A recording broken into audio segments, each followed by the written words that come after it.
तुम्हें ये मालूम नहीं सत्संग में क्या बात कही गई?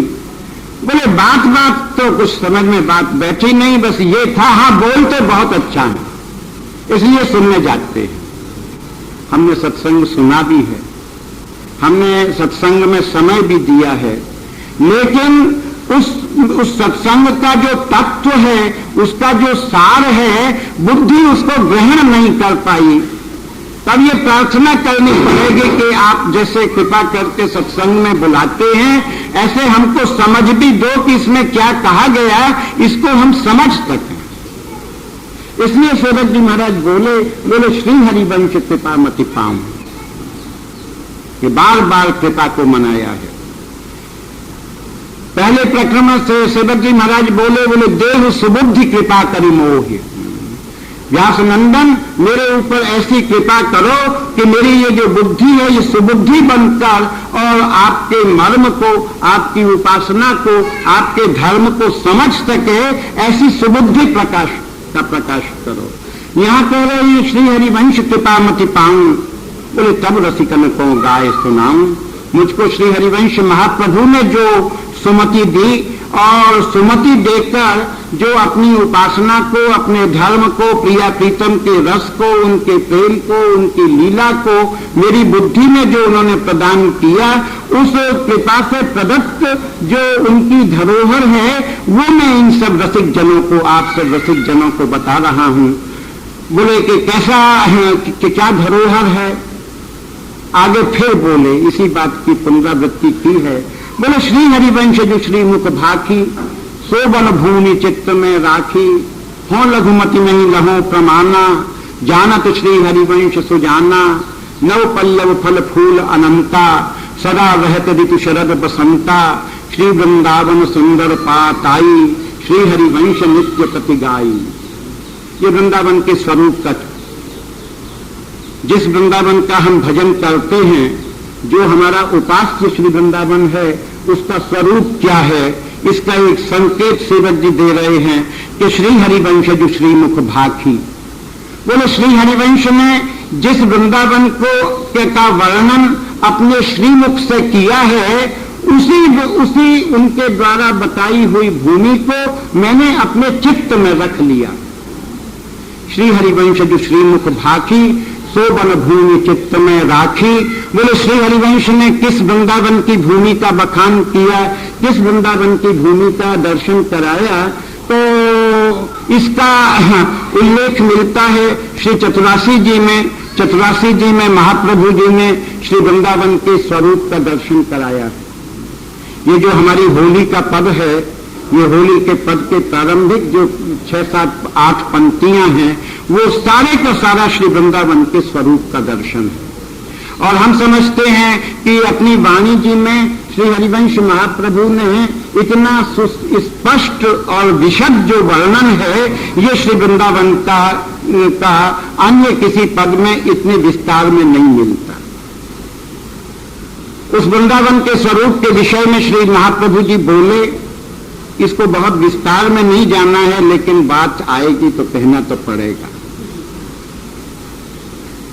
बोले प्रथम यथामति प्रणम, श्री वृंदावन अति रम्य, श्री राधिका कृपा बिन सबके मननि अगम्य, बर यमुना जल सींचन दिन ही शरद बसंत, विविधि भात सुमन सिके सौरभ अलिकुल मंत, अरुणूत पल्लव पर पूजत कोकिल कीर, नृतन करत सिखी कुल अति आनंद अधीर, बहत पवन रुचिदायक शीतल मंद सुगंध, बहत पवन रुचिदायक शीतल मंद सुगंध, अरुण नील सित मुकुलित जहता पूषण बंध, अति कमनीय विराजत मंदिर नवल निकुंज, सेवत सगन प्रीत युत दिन मीन ध्वज पुंज। इन पंक्तियों में श्री वृंदावन के संपूर्ण स्वरूप का दर्शन। और एक बड़ी विचित्र बात है कि ये जो हम वृंदावन कह रहे हैं ना, ये भी समझना चाहिए कि ये वृंदावन का नाम मुख से तब निकल रहा है कि इसके पीछे किशोरी जी की अप्रत्यक्ष कृपा छिपी हुई है। ये हमारा पुरुषार्थ नहीं है, तो महाप्रभु जी बोले प्रथम यथामति प्रणम श्री वृंदावन अति रम्य। इसलिए कहना पड़ रहा है, सेवक जी महाराज ने कहा ना, श्री हरिवंश जो श्रीमुख भाखी सो वन भूमि चित्त में राखी। जिस भूमि के विषय में श्री हरि सेवक जी महाराज कह रहे हैं, जिस भूमि को उन्होंने चित्त में रखा है, वो भूमि का क्या स्वरूप है, उस स्वरूप का दर्शन इन महाप्रभु जी के इस पद में होगा। बोले प्रथम यथामति प्रणम श्री वृंदावन अति रम्य, श्री राधिका कृपा बिन सबके मनन अगम्य। बोले मैं उस श्री वृंदावन को प्रणाम करता हूं जो वृंदावन अत्यंत रम्य है। सबसे पहले बोले वृंदावन को हम प्रणाम करें। जब हम वृंदावन में प्रवेश करें ना, आज तो सीधे चले आते हैं, लेकिन जो पुराने भावुक लोग हैं, हमको स्मरण है जब ये बाबू भाई छगन जब वृंदावन आते थे तो दाऊ जी के किराए पर से तांगा छोड़ देते थे। उस समय ये धर्मशाला तो थी नहीं, ठिकाने खोजने पड़ते थे कहाँ रुकेंगे, और धर्मशाला के वहां दाऊ जी के मंदिर के किराए पर तांगा छोड़कर सामने श्री जी के मंदिर में चढ़ने वाली सिद्धियां हैं, वहां पर जाकर प्रणाम करते थे। बोले क्या? बोले वृंदावन में आए, बोले वृंदावन में पहला काम क्या है? प्रणाम। और जब वो अपने स्थान पर पहुंच जाते थे और जब जाने का समय आता था तो उस समय ये टैक्सी वैक्सी तो थी नहीं, टांगे चला करते थे। तो बड़े महाराज जी बाबू भाई को छोड़ने अपने फाटक तक आते थे, उनको विदा देने। तो जब तक वो महाराज जी रहते थे तब तक वो तांगे पर नहीं चढ़ते थे। तांगे से कह दिया आगे जा, आगे जा, आगे जा। आंखों में अश्रुधारा बह रही है, सारा शरीर शिथिल हो रहा है, एक मन में वियोग समाया हुआ है, हाय वृंदावन छूटा। इसलिए महाप्रभु जी ने वृंदावन की कृपा प्राप्त करने के लिए एक प्रथम उपदेश ये दिया है। ये उपदेश है कि प्रथम यथामति प्रणम श्री वृंदावन अति रम्य। सर्वप्रथम मैं श्री वृंदावन को प्रणाम करूं। श्री ध्रुवदास जी महाराज बोले कि वृंदा विपिन प्रणाम कर वृंदावन उर्लेख। बोले वृंदावन को प्रणाम करो, इसकी रज को प्रणाम करो, इसकी रज को उठाकर अपने मस्तक पर लगाओ। और वृंदावन में जहां जाओ, अगर यमुना जी के पास जाओ तो यमुना जी के पास भी ये नहीं है कि कपड़ा रखा और यमुना जी के जल में बैठ गए, उसको प्रणाम करना पड़ेगा। और ऐसे प्रणाम करने वाले आपको वृंदावन में सैकड़ों लोग मिल जाएंगे कि वो स्नान करने आए, अपना कपड़ा रखा और सर्वप्रथम श्री यमुना को प्रणाम किया। तो महाप्रभु जी बोले कि प्रथम यथामति प्रणम श्री वृंदावन अति रम्य, श्री राधिका कृपा बिन सबके मननी अगम्य। ये जो वृंदावन है, जो जिस वृंदावन को श्री हरिवंश महाप्रभु ने जिसको प्रकट किया है, वो वृंदावन हमारे हृदय में तब जगमगावेगा जब श्री प्रिया जी हमारे ऊपर कृपा करेंगे। जो व्यक्ति है वो वृंदावन में तभी तक टिक सकता है जब तक कि किशोरी की कृपा उसके ऊपर है। इसका मतलब महाप्रभु ने एक बात कही कि ये वृंदावन किसी साधन के माध्यम से नहीं आ सकता। लोग कहते हैं कि महाराज जी ये तो सब व्यर्थ की बात है, अगर पास में पैसा हो तो वृंदावन में रहने में क्या हानि है। हमारे एक शिष्य थे, वो अखंड वृंदावन का वास का उनका विचार था, पुत्र वगैरह सब थे। तो एक दिन आए, हमारा वृंदावन में सत्संग चल रहा था, हमसे आके बड़े खुश होकर बोले, अमनिया पास में था, बोले महाराज जी आज मैं एक संकल्प ले आया, प्रतिज्ञा। क्या? बोले यमुना जी का जल हाथ में लेकर अंजलि में भरकर मैंने संकल्प लिया है कि अब मैं वृंदावन के बाहर कभी नहीं जाऊंगा, और जल का संकल्प श्री यमुना जी को निवेदन करी आया हूं। कितनी बड़ी बात में करी आया। हमने उनकी बात सुनी, ने कहा अच्छा है, बहुत चतुर आदमी था, तुरंत समझ गया। बोले महाराज आपको जो जोश दिखाना चाहिए था वो आपने नहीं दिखाया। ये नहीं कहा कि आपने तो गजब ही कर दिया, कुछ मेरी प्रशंसा करते, साधारण सी बात कह दी कि ठीक है, मेरा ये संकल्प लेना आपको अच्छा नहीं लगा। हमने कहा बहुत अच्छा लगा। बोले नहीं नहीं, सही सही बताइए। मैंने हमको अच्छा नहीं लगा। बोले मैं अखंड वृंदावन वास करूं और ये बात आपको अच्छी नहीं लगी, आपको क्या नुकसान है? नुकसान और लाभ की बात नहीं है, लेकिन आपका संकल्प लेना, यमुना जी का जल हाथ में लेके और वृंदावन वास करने की प्रतिज्ञा करना, ये बात हमको अच्छी नहीं लगी। क्यों नहीं लगी? हमने कहा कि ये जो वास है ये व्यक्ति अपनी इच्छा से नहीं कर सकता, श्री जी की कृपा से कर सकता है, और आपने उनके कृपा के अधिकार क्षेत्र को लांघा है, इसलिए हमको अच्छा नहीं लगा। तो क्या बात करते हैं, गाड़ी है, इतना बढ़िया बंगला है, सब खाने पीने का सब सुख है, और वृंदावन में रहने के लिए क्या चाहिए? हमने कहा वृंदावन में गाड़ी का होना ना होना ये कोई अर्थ नहीं रखता। यहां हजारों लोग हैं जिनके पास गाड़ी नहीं है, वहां ये वो यहां नहीं रहते, लेकिन वृंदावन के वास करने के लिए प्रतिज्ञा कभी मत करना। वृंदावन में प्रतिज्ञा नहीं की जाती, क्योंकि ये कृपा का देश है। प्रतिज्ञा करने का मतलब तो ये है कि चाहे तुम्हारी मर्जी है या नहीं है, मैं तुमसे ये वस्तु लेके छोड़ूंगा।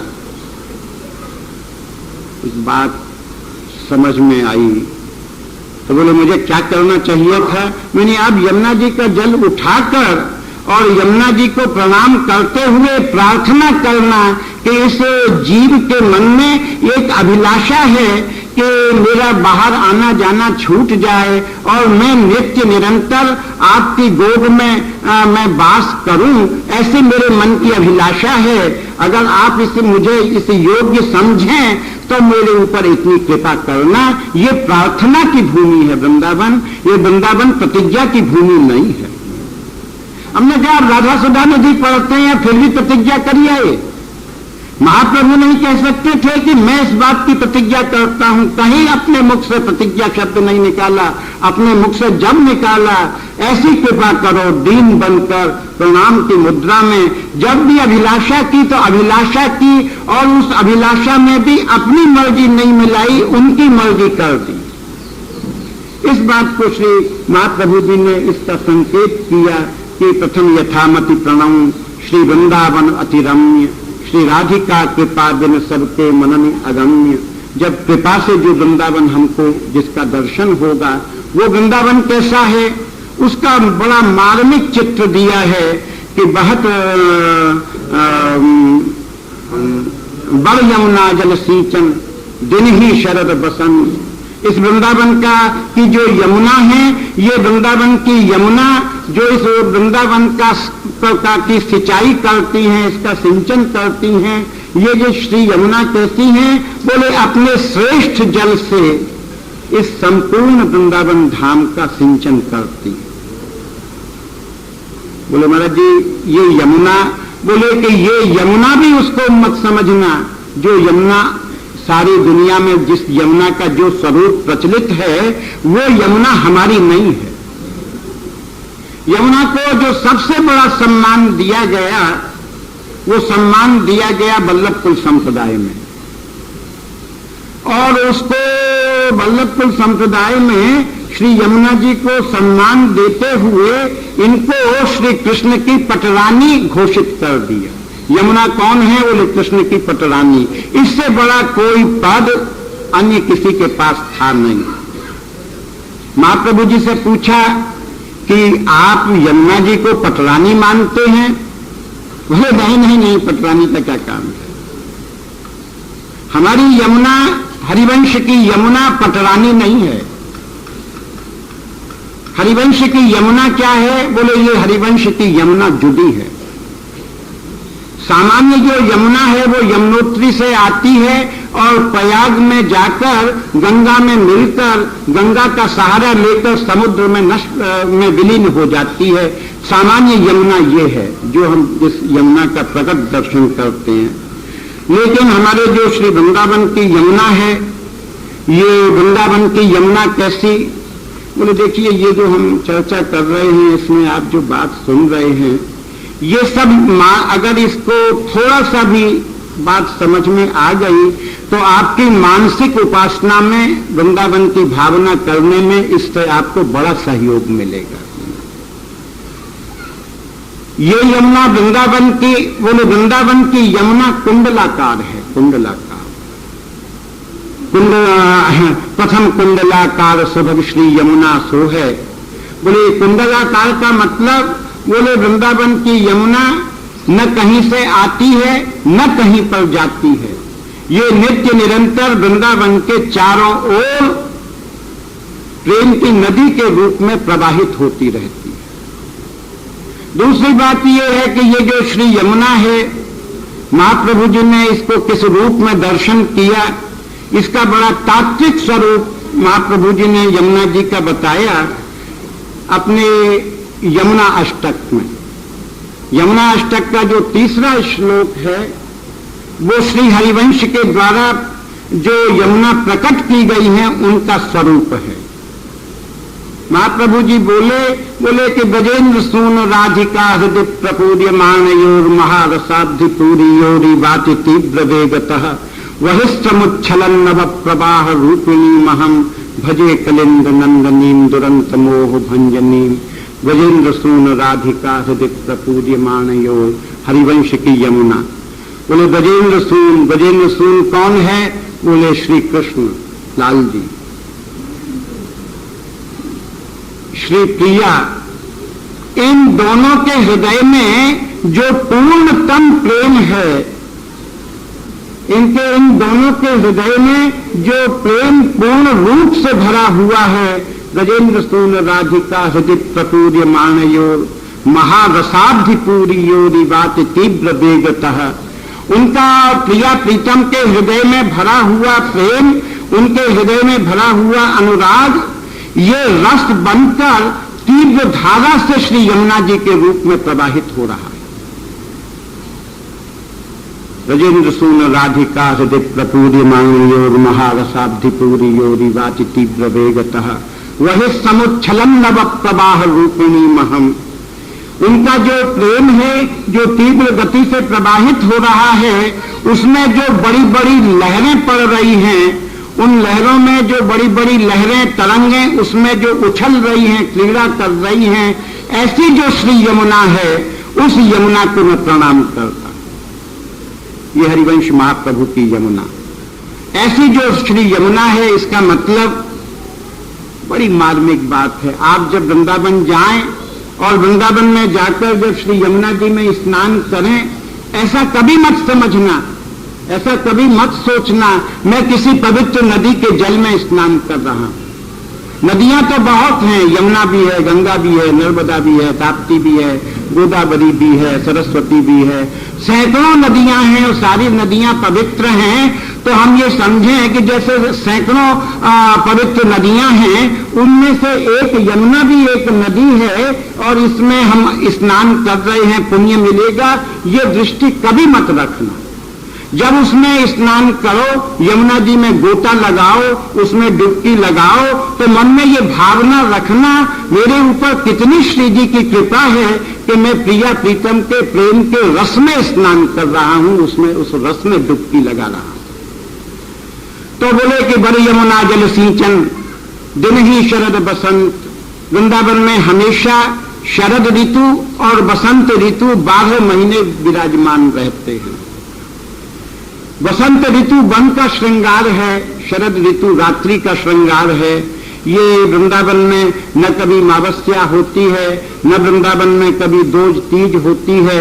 यहाँ तो पूर्णिमा का चंद्रमा अष्टक प्रहर 12 महीने खिला हुआ रहता है।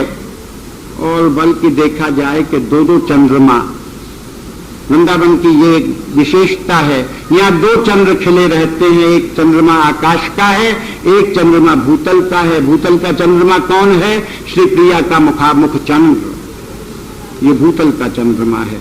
सारा जो वृंदावन है ये काहे से प्रकाशित होता है? बोले श्री प्रिया के मुख चंद्र की चांदनी से।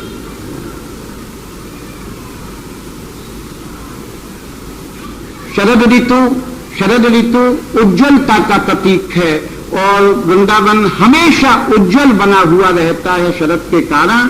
तो बोले कि बर यमुना जल सिंचन दिन ही शरद बसंत, विविध भांति सुमनस के सौरभ अलिकुल मंत।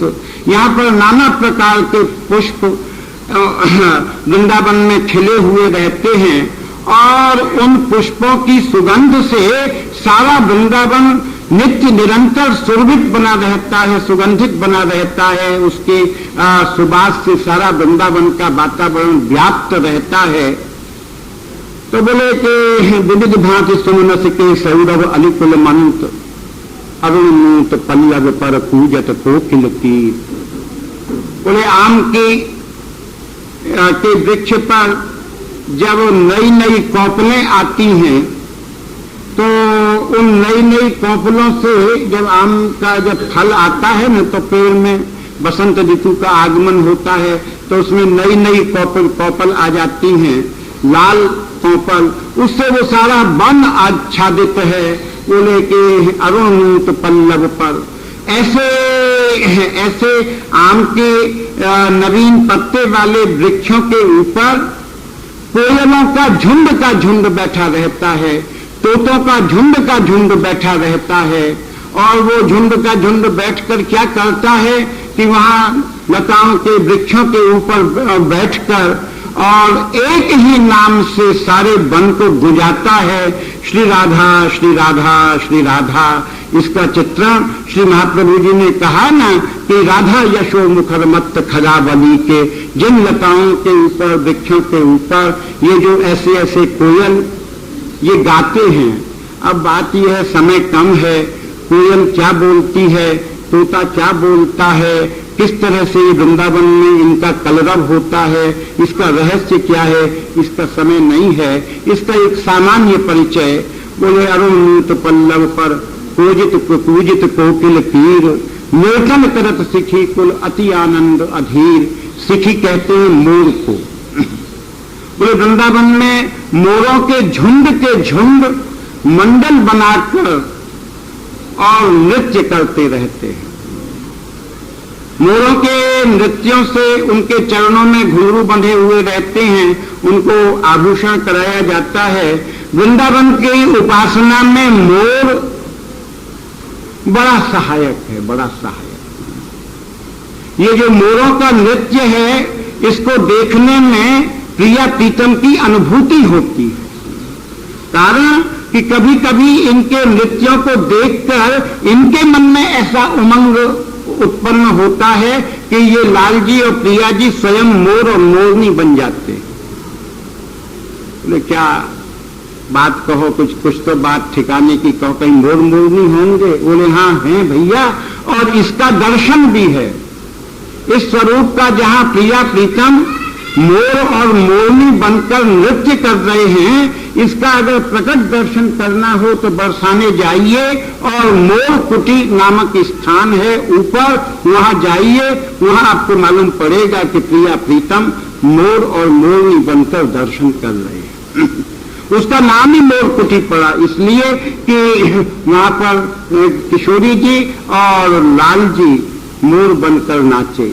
बहुत से लोगों ने रास देखा होगा, तो रास में भी जब वो झांकी कराते हैं तो लाल जी को मोर पंख धारण करा के और उनसे नृत्य कराते हैं। उसका पद भी है कि आज जो लाल हैं प्रीतम हैं ये मोर बनकर आए। लाल जी मोर बनते हैं, प्रिया जी मोर बनती हैं। तो ये जो वृंदावन में मयूरों की जो मंडली नाच रही है, इसको ध्यान से बैठे देखें। हमारे यहाँ बगीचा में बहुत से भावुक लोग आते हैं। सुबह हमारे यहाँ दाना पड़ता है उनको, तो दसियों मोर आ जाते हैं और नाचते हैं। लोग दर्शन करने आते हैं। हमने कहा आपने मोर नहीं देखा क्या? बोले महाराज मोर तो बहुत देखे। बोले रोज रोज ये मोर का दर्शन करने का? बोले महाराज इसलिए आते हैं कि शायद कहीं मोर और मोरनी के रूप में कहीं प्रिया प्रीतम की झलक दिख जाए। इसलिए इनका हम नृत्य करते हैं, इनका नृत्य देखने के लिए यहाँ रोज आते हैं। इस समय यहाँ 10-20 मिल भी जाते हैं, नृत्य भी होते हैं। इनकी एक एक ठुमक में हमको प्रिया प्रीतम के नृत्य चरणों की ठुमक का अनुभव होता है। ये सब भैया भावना की बात।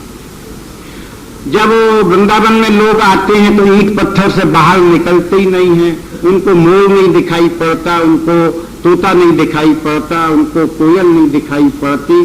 कहाँ रहते हो? बोले कमरा, और कमरे से मंदिर, बस इतनी यात्रा। बोले जरा वन में चलो, वन में महाप्रभु जी की आज्ञा मान कर चलो। महाप्रभु जी ने आज्ञा की है कि जीव को इन पक्षियों के संग में, लताओं के संग में अपना समय गुजारना पड़ेगा। ये अभिलाषा रखनी पड़ेगी। लताओं में ब्रज की गुजारा करेंगे, कन्हैया कन्हैया पुकारा करेंगे। ब्रज की लताओं में बैठकर वहां हमारा गुजारा हो, लताओं के नीचे बैठकर, और हमारे मुख से उन्मत्त रूप से नाम निकले, श्री राधा श्री राधा। पक्षियों को सुने, उनकी आवाजों में से श्री राधा नाम की गूंज आवेगी जो हमको प्रेरित करेगी। तो इसलिए महाप्रभु जी बोले निर्तन करत सिखी कुल अति आनंद अधीर, बहुत पवन रुचिदायक शीतल मंद सुगंध।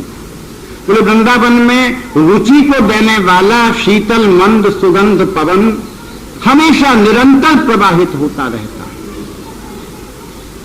तो बोले वो तो हवा तो सब जगह चलती है। बोले पागल है रे, हम वृंदावन के पवन की बात करते हैं, दुनिया के पवन की नहीं। इसका वृंदावन के पवन की गहराई है, ये केवल हवाई मात्र नहीं है, इसकी गहराई है। और महाप्रभु जी ने जो श्रीमद् राधा सुधा निधि का प्रारंभ किया वो केवल पवन से ही किया, पवन के को माध्यम बनाया।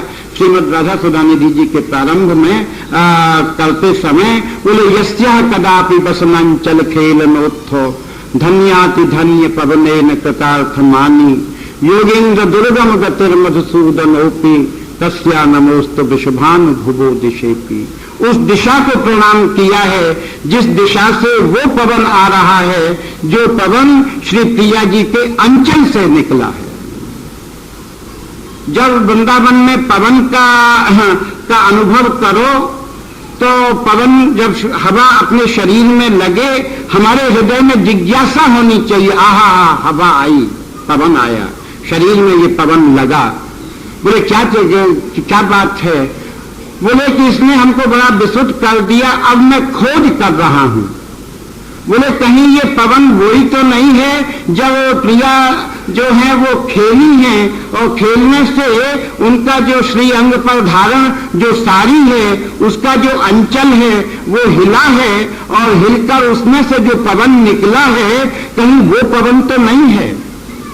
जिस पवन का स्पर्श प्राप्त करके उनके प्रीतम धन्याति धन्य पवनेन कृतार्थ मानी। जब लाल जी के श्री अंग पर प्रिया के अंचल का पवन लगा तो लाल जी के मुख से क्या निकला? बोले धन्य धन्य धन्य। क्या धन्य? बोले मैं धन्य। इसलिए बोले मेरी स्वामिनी के पवन का अंचल निकला। ये वस्त्रों में से पवन निकलता है, ये पेड़ों में से पवन नहीं निकलता, वस्त्रों में से पवन निकलता है। जब प्रिया प्रीतम नृत्य करते हैं और नृत्य करने में उनकी साड़ी, उनका पीतांबर, उनका पटका, उनकी ओढ़नी जब पवन से ओढ़ती है उसमें से जो पवन निकलता है उसकी छानबीन होती है।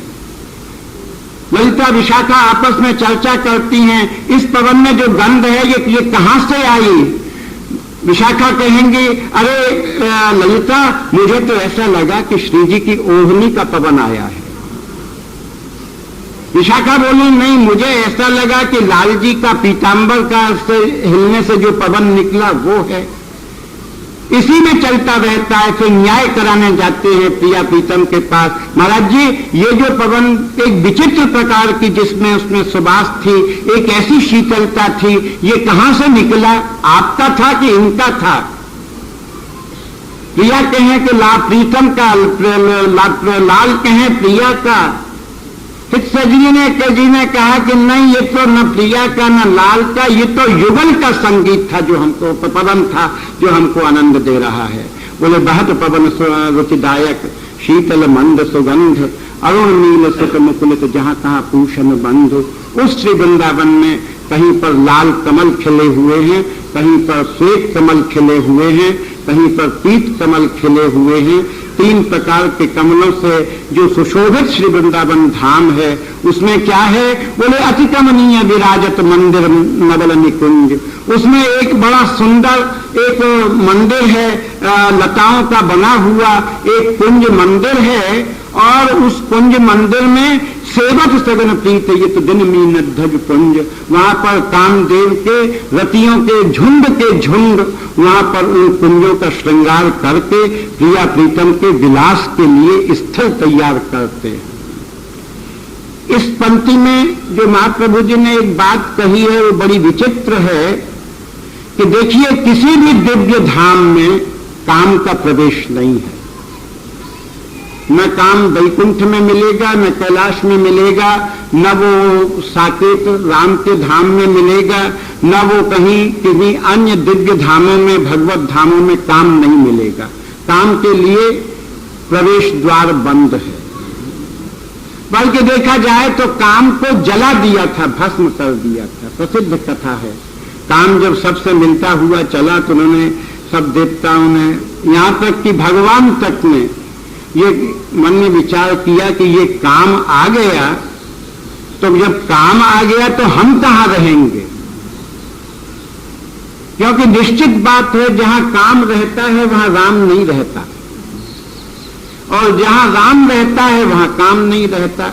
श्री तुलसीदास जी महाराज ने इस सिद्धांत को बहुत स्पष्टता से इसको स्पष्ट कर दिया। जहां राम तहां काम नहीं, जहां काम नहीं राम। जहां काम है काम नहीं, जहां राम है काम नहीं। तो भगवान भगवत तत्वों ने भी विचार किया कि ये काम आ गया, अब हम कहां रहेंगे? तो बोले फिर क्या करें? बोले भाई इसे तो किसी तरह से खत्म करो। बोले कैसे खत्म करें? कौन खत्म करे? बोले बड़ा सुगम उपाय है कि इसको शिव के पास भेज दो, ये जाके वहां अपना प्रभाव फैलावेगा, उनकी तपस्या में भंग पड़ेगा, क्रोध में आकर तीसरा नेत्र खुलेगा और भस्म हो जाएगा। सब लोगों ने कहा कि भाई काम हम तेरी अधीनता स्वीकार करते हैं, लेकिन अगर एक शिव जो कैलाश में बैठा हुआ तपस्या में लीन है, अगर तू उसके ऊपर अपना प्रभाव डाल दे तो हम समझें कि तू तेरे अंदर वास्तव में शक्ति है। बोले 1 मिनट का काम कैलाश पे गया, देखा कि पर्वत पर शिव विराज रहे हैं तपस्या में लीन, और समीप में पार्वती बैठी हैं, उनका रूप लावण्य देखा। धीरे धीरे ऐसी उसकी सृष्टि फैलाई, अपने बाणों का प्रहार किया कि शिव की समाधि छूट गई। जब शिव की समाधि छूट गई, बोले ऐसा कौन है जिसने मेरी समाधि को मैं विघ्न डाला? दृष्टि पड़ी, काम खड़ा है, खड़ा खड़ा मुस्कुरा रहा है। बोले महाराज एक विजय तो प्राप्त कर ली, समाधि तो छुड़ा ली, अब जो जगत जननी जानकी बैठी हैं इनसे आपका प्रेम व्यवहार हो, ये भूमिका मुझे और करनी है। शिव को इतना क्रोध आया कि वो तू तो बड़ा दुष्ट है, मेरी तो समाधि छुड़ा दी। तुरंत क्रोध में तीसरा नेत्र खुला और काम भस्म हो गया। काम भस्म हो गया तो पार्वती जी के हृदय में बड़ा क्षोभ हुआ। उन्होंने कहा महाराज ये आपने क्या किया? बोले ये भजन का शत्रु है, ये इस मैंने भजन के शत्रु को हमेशा के लिए मिटा दिया। बोले महाराज ये भजन का शत्रु है या नहीं है ये तो आप जानो, लेकिन मेरा और आपके संबंध का सारा आपने आकर्षण ही खत्म कर दिया। काम बीज है, बीज सृष्टि का बीज है। काम नहीं होगा सृष्टि नहीं हो सकती। कथावाचक लोग कह देते हैं काम से दूर हो जाओ, काम से दूर हो जाओ, काम को दूर करो। पागलपने की बात है, हो नहीं सकता। जो जीव काम क्रिया से उत्पन्न हुआ है, उसके भी उसके हृदय में से काम समूल नष्ट हो जाए, ऐसा संभव नहीं है। काम कभी हमारे हृदय में से जाएगा जिस दिन हमारा ये शरीर जाएगा। महाप्रभु जी ने इस बात को बड़ी गहराई से पकड़ा कि एक असंभव चीज को दूर करने के लिए दौड़ रहे हैं। तो बोले फिर क्या करें? बोले महाराज, बोले तुम काम का नाश कर रहे हो, हमको तो काम को जीवित करना पड़ेगा, इसको जीवाना पड़ेगा। महाप्रभु जी ने काम को जीवित कर दिया। कहां जीवित किया? बोले कि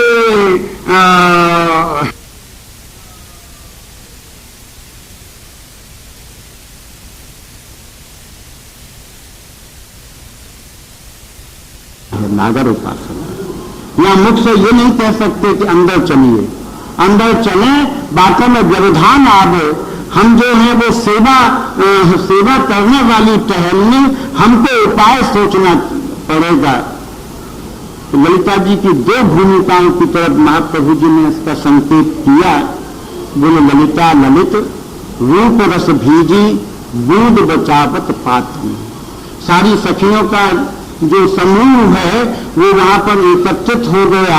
प्रिया प्रीतम की वार्तालाप का भी आनंद ले रही हैं, उनका जो भीगा हुआ रूप में का आनंद है वो भी ले रही हैं, और अपनी सेवा में इतनी सतर्क हैं कि एक एक पत्ते को लेकर एक प्रिया के मस्तक पर रख रही है, एक लाल के मस्तक पर पत्तों का छाया का ऐसा छाता सा बना दिया कि प्रिया प्रीतम को बात ही को मालूम न पड़ा। वर्षा से रक्षा हो गई और उनकी वार्ता का रस प्रारंभ हुआ।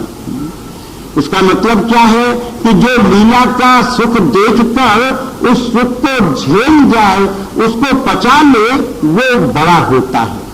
इसी का संकेत सेवक जी महाराज ने किया। श्री हरिवंश करत नित केली छिन छिन प्रति नव नव रस झेली। उसमें से जो नवीन नवीन जो रस निकल रहा है वो अपनी ही केली में से उसको श्री हरिवंश महाप्रभु उसको झेल रहे हैं, उसको ग्रहण कर रहे हैं। इसका आशय क्या है कि इससे सेवक जी ने ये सिद्ध किया कि हरिवंश महाप्रभु ही खिलाड़ी हैं, यही खेल हैं। इनके दोनों के अंदर कभी खेल खिलाड़ी बन जाता है, कभी खिलाड़ी खेल बन जाता है। और ये जो सतत प्रक्रिया है ये श्री वृंदावन धाम में चलती रहती है। छिन छिन प्रति नव नव रस झेली कदहुद निर्मित तरल हिंडोला झूलत फूलत करत कलोला। बोले कभी श्री वृंदावन धाम ने ऐसा सुंदर, ऐसा मनोहारी झूला डलता है। वृंदावन में तो झूला ही झूला है और इनका काम ही क्या है? झूलना और फूलना। शैया पर झूला पड़ जाए, मंडल पर झूला पड़ जाए, सिंहासन पर झूला पड़ जाए, और इनका झूला भी बड़ा झीना। यहां तक स्थिति है कि जो अंतरंग झूला है, उस अंतरंग झूला का दर्शन श्री हरिवंश महाप्रभु जी ने कराया है चतुरासी जी में। व्यावले का पद है ना, उसका जो आखिरी का जो पंक्ति है कि भ्रिकुटी विलास, रास का पद है। रास में प्रिया प्रीतम को दूल्हा दुल्हन बना के रास मंडल में रास कराया।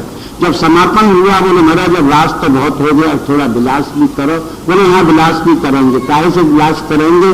बोले भ्रिकुटी विलास, जो प्रिया प्रीतम की जो वृत्तियां हैं वो परस्पर ऐसे प्रेम के भावों को प्रकट किया कि उसके माध्यम से ऐसा विलास किया कि हास रस वर्षक मुखार बिंद से सहज हास की ऐसी वर्षा की। बोले जय श्री हित हरिवंश प्रेम रस झूला। कहाँ झुलाया?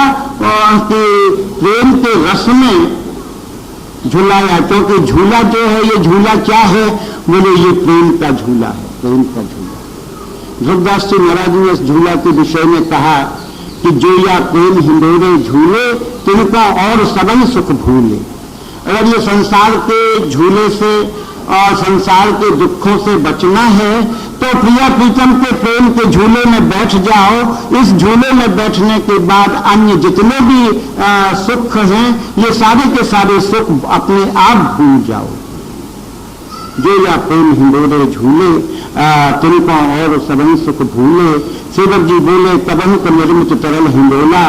बोले कहीं कभी ये श्री हरिवंश महाप्रभु इनको झूलने के लिए एक अत्यंत सुंदर हिंडोले का निर्माण कर देते हैं। झूलत फूलत करत कलोला, ये दोनों बैठ जाते हैं, उसमें झूलते हैं, फूलते हैं, प्रसन्न होते हैं, नाना प्रकार की क्रीड़ाएं करते हैं। ऐसी ऐसी क्रीड़ाएं इस झूले में, ऐसी ऐसी लीलाओं का दर्शन होता है कि हम उसको बता नहीं सकते, आपको यहाँ समय का अभाव।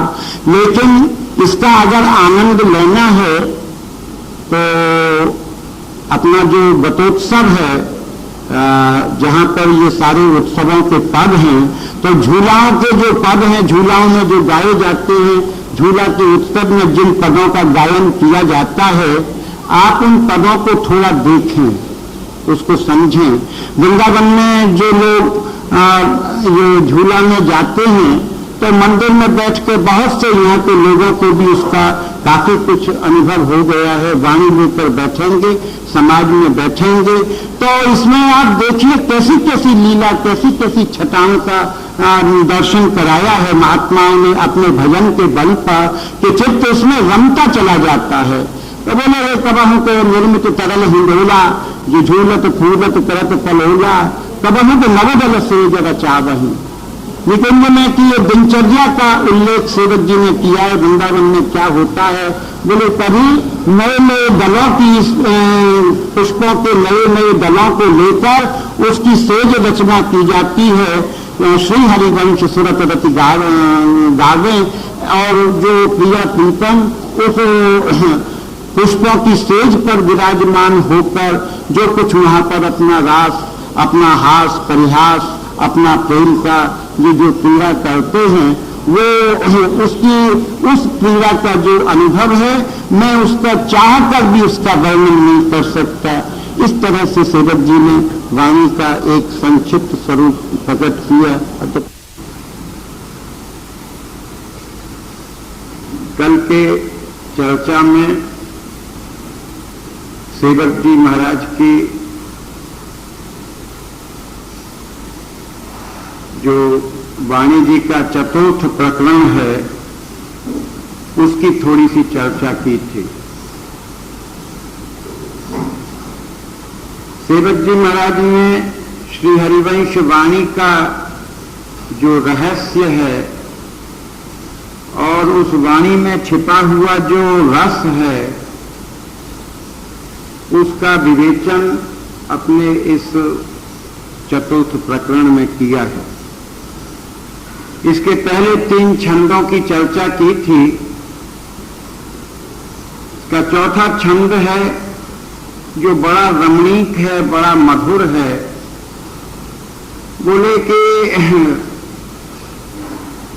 तुरत अंत छवि बरन में जाई, नित नित श्री हरिवंश जो गाई, आज समारत नाहिन गोरी, अंग अंग छवि कहो तो थोड़ी, नैन बैन भूषण जही भांति, यह छवि मोपे बरन न जाती, प्रेम प्रीति रस रीति बढ़ाई, श्री हरिवंश नित्य प्रति गाई। इसमें सेवक जी महाराज ने श्री जी की मंगला का दर्शन कराया है। और यह जो छंद है, ये श्री चतुरासी जी का जो 70वां पद है, उसके ऊपर आधारित ये छंद है। सब लोगों को मालूम है कि श्री जी को जो सुल्तान छवि है, ये श्री हरिवंश महाप्रभु को अत्यंत प्रिय थी। सुल्तान छवि किसे कहते हैं कि रात्रि को शयन करके जब प्रातः काल उठते हैं और प्रातः काल उठकर सखियां जब उनको सिंहासन पर विराजमान करके मंगल भोग धर के जब मंगला आरती करते हैं तो उस मंगला आरती की छवि का एक नाम सुल्तान छवि है। उस समय का जो दर्शन है, उस समय की छवि का जो एक आनंद है, उसकी जो एक अद्भुतता है, वो एक अलौकिक है, वो कोई उसका वर्णन नहीं किया जा सकता। और मंगला की छवि का जो वास्तविक आनंद है वो आजकल है गर्मियों में। गर्मियों में जब हम मंगला का दर्शन करने जाते हैं तो एक इकलाई, केवल एक इकलाई श्री जी के श्रीअंग पर धारण होती है और उसको चारों तरफ से लपेटकर इस तरह से सर्वांग ढक दिया जाता है कि केवल मुखार बिंद का दर्शन होता है। और उस झीनी इकलाई में से श्री जी जो कोपीन धारण करते हैं, उस कोपीन का दर्शन करके रसिक जनों के नेत्र निहाल हो जाते हैं। श्री जी का सबसे मंगलकारी स्वरूप, इसलिए बड़े बड़े दूर से लोग आते हैं। बोले यहाँ वृंदावन आने का कारण क्या है? बोले राधा वल्लभ की मंगला करनी है, मंगला। बोले श्रृंगार? बोले श्रृंगार नहीं महाराज, हम तो मंगला के भगत हैं। जो छवि उस समय निकलती है, उस छवि की को का अनुभव वही व्यक्ति कर सकता है जिसके नेत्रों